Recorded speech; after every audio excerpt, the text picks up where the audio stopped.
Hello, it is World Wide Web Wednesday, July 7th, 2021. Steve Sipress here, and unless you have been under a rock, you must have heard of all of the, an uptick in cyber attacks going on against large companies, against the government. Obviously, with Obama back in charge, Russia's taking advantage. They remember him being weak for 8 years. Now that he's back in charge, they're back up to no good. Of course, Russia, China, North Korea, wherever, we've been getting hacked for decades, but clearly they're on the rampage. And unfortunately, a study shows that small businesses are not immune. A big reason that hackers target small business owners is, number one, they're easier to attack and to get paid their ransom or whatever they want to do with them, because small businesses often, either because they can't afford it, or they don't know what to do, or they don't take the precautions, or they think, I'm small, I'm not a big deal, they're not going to attack me. Well, they're very susceptible. So please, please, please be careful. Not nearly enough time in a video here to go into detail about all the different kinds of attacks and everything you can do about it. So please contact someone in cybersecurity and get an audit done of your business, find your vulnerabilities and patch them up. I can tell you the most common ways that attackers get to businesses, especially small businesses, is through what they call social engineering, or social whatever they call it, where they trick people into clicking links in emails. So make sure everyone on your team that has access to your system is not clicking or going to some crazy websites or clicking on links and emails that they're not absolutely sure of. Make sure passwords are strong. Again, get an assessment from a cybersecurity expert, because small businesses go out of business all the time, but it is definitely accelerated to hear that any small business that is attacked, 60% chance that less than a year later, completely out of business. So if you're happy with your business and you want to keep it, please get your cybersecurity in gear. I remember my first multi-million-dollar business way back in the 80s when PCs were just starting to come out, and they certainly weren't in every home, and they certainly weren't in every pocket like I'm recording this on basically a PC, an Apple iPhone. Certainly very, very few people had computers, but I do remember back then, once a week, we religiously backed up all the data in the system. So I'd sit there on a Friday night for a couple hours, putting in floppy disks.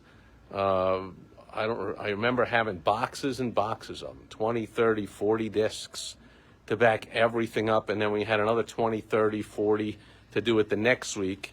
And then week 3, we erased the first set and rewrote over those with the new backup and so forth. So we always had 2 backups, basically. We didn't want to record over the only one we had in case something went wrong during that backup. And a lot of things went wrong in those days with computers. Now it's easier than ever to do some things to be fairly secure.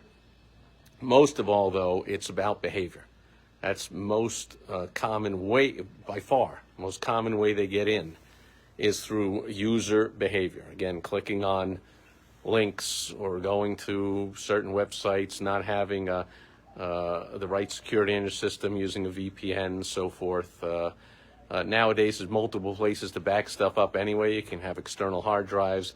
You can have multiple cloud places you back stuff up, combinations. Again, please get it checked out. This is not going away. It's not. I don't think it's really, it's not going away anytime soon. The government is doing a horrible job of making sure that all the cloud servers have security. And I was talking to somebody and they say probably the reason is because these cloud servers, whenever there's a hack, they don't pay the price. Their users do. Wherever you get your data from, when they get hacked, you're the one that goes out of business. You're the one that has to pay to get everything. And there's no backlash. Even their stock price only goes down a little bit for a small dip, and then it goes back up again. So they have no incentive, really, to put lots of money and effort into beefing up their security because it's us, it's the users that really suffer when they're hacked. I mean, they recover fairly quickly, and they don't even lose customers. People just say, oh, you know, businesses say, we were hacked, we have to do something about it, but all these servers, number one, if not the only role of a government is to keep its people safe, and this is one way government really can step in and make sure that these servers, these online cloud-based servers, where all a lot of the software is, a lot of the data is in the cloud, and they are really unsecure and so complex. And when you click on accept to the terms and conditions, of course, you don't know how to really assess the different cloud servers and what's going on. And this is one place, I hate to say it, but this is one place the government really should get involved. Pretty much the only place the government should be involved in our life is our safety, our security. And so, Russia is up to more no good than ever. This is the new warfare, basically. You see everything moving towards this. Drones, robots, this bioweapon like the Wuhan virus that China unleashed, whether it leaked out on purpose or not. I tend to think it didn't leak out on purpose. But once it did, man, they unleashed it on the world. That's another chemical weapon. The days of armies and soldiers and marching and tanks and guns and ammo, we still have we still put lots of money into it, but it's becoming less and less important as the world moves to automated warfare, including the drones and robots coming soon, but also this online hacking. Could be the worst thing for a small business. Again, big business puts a lot of money into this stuff, and even they get hacked.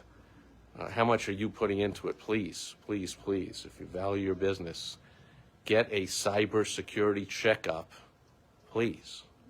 The threat is not going away anytime soon, and it's only going to get worse and worse. And that's it.